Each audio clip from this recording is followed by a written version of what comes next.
Bhagdas, one of the major contributors to Sikh scripture, wrote the following lines with regard to Guru Arjan's martyrdom at the hands of the Mughals. The Guru bore all this torture proudly and never uttered a sigh or a groan. The Guru was unruffled. The Guru stayed calm and unperturbed like the sea. The Guru was in absolute bliss. This was the wonder of the Lord. Guru Arjan said, in a famous line, "The true test of faith is the hour of misery." He was eventually thrown into the river Arai, and Sikhs believed that as everyone watched he turned to light and blended with the divine light. The concept of sacrifice for God took on a highly concrete form, then, in the martyrdom of Guru Arjan, pictured wading into the river, that is, fearlessly and calmly embracing death, on wall calendars in many Sikh homes. Guru Arjan was able to put into effect Guru Nanak's earlier injunction to live as the lotus floats in water but remains unaffected by waves. Even in extreme pain he retained his state of ecstasy, serving as a model for Sikhs up to the present faced with similar tortures. Another common piece of religious art features Bhai Mani Singh, another victim of Mughal torture, who was supposed to be cut limb from limb but whose torturer, in an attempt to spare him, starting slicing at his wrist. "You were told to cut me limb from limb," Bhai Mani Singh said, "so start with the joint of my little finger and work your way up." Not stoic but calm, unattached to his body in his pure communion with Guru. The Sikh conception of the divine, translated very inadequately as God, is one that recognizes with all the incapability of puny humankind to effectively apprehend it. At the taste of sweetness, the mute person can only smile. This sentiment is described in a beautiful verse of the Guru Granth Sahib. "Were I to live for millions of years and drink the air for my nourishment, were I to dwell in a cave where I beheld not sun or moon, and could not even dream of sleeping, I should still not be able to express your worth. How great shall I call your name?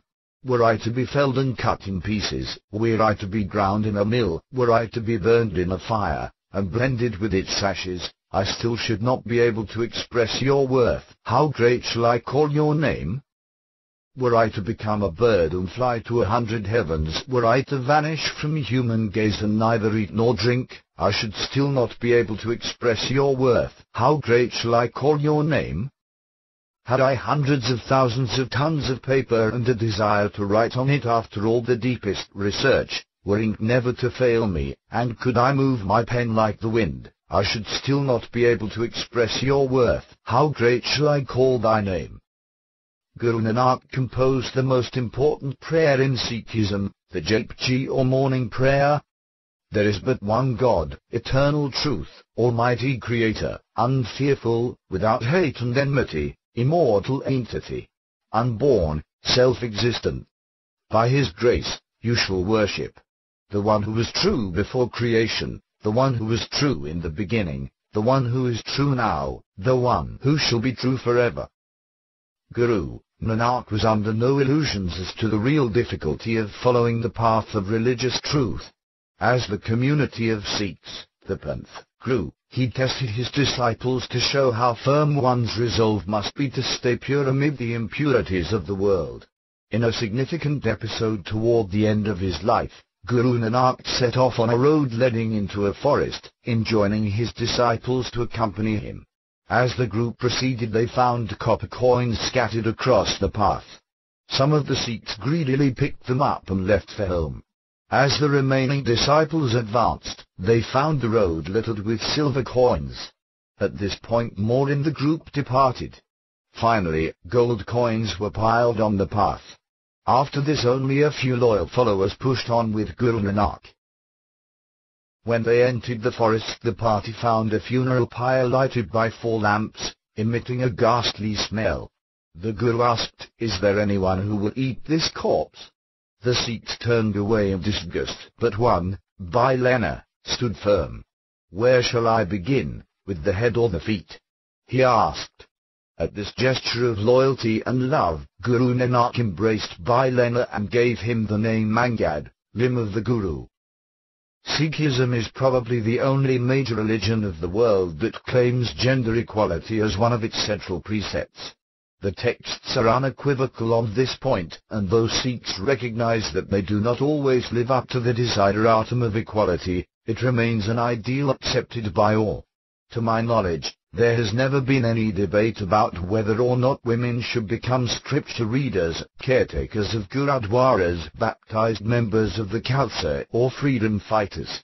All career paths are, in the ideal, fully open to members of either gender.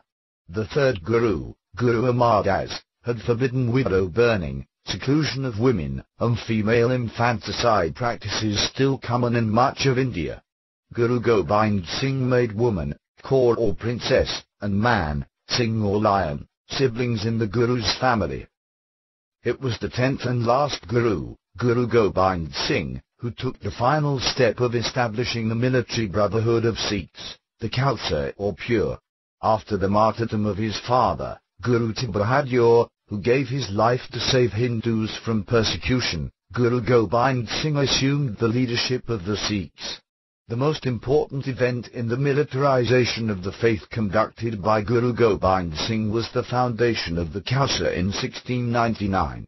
Guru Gobind Singh requested all Sikhs to congregate at Anandpur during the annual harvest festival of Vaisakhi in 1699. On this day he appeared before a huge crowd in blue dress.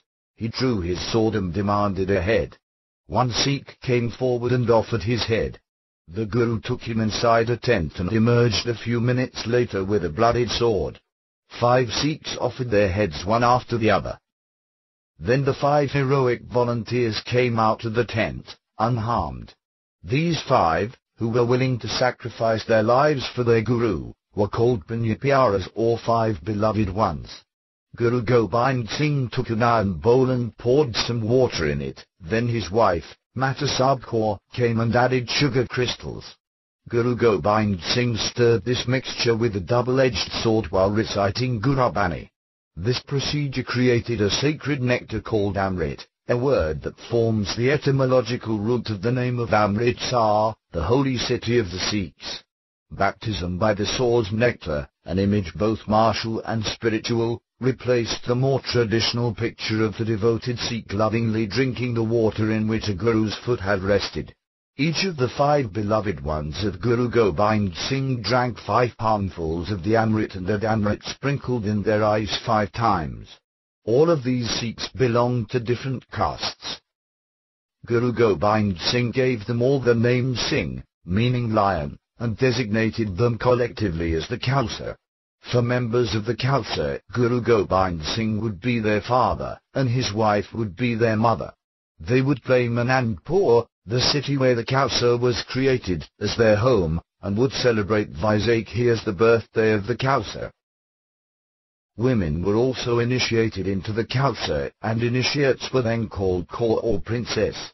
The admission of both men and women, and the veneration of both Guru Gobind Singh and Mata Sahib Kaur as founding parents are points of pride for members today, freshly aware of gender issues. In the current militancy, the claim of Anandpur as a birthplace and the naming of Guru Gobind Singh and Mata Sahib Kaur as parents has also on occasion been useful for militants refusing to give information about themselves to police interrogators.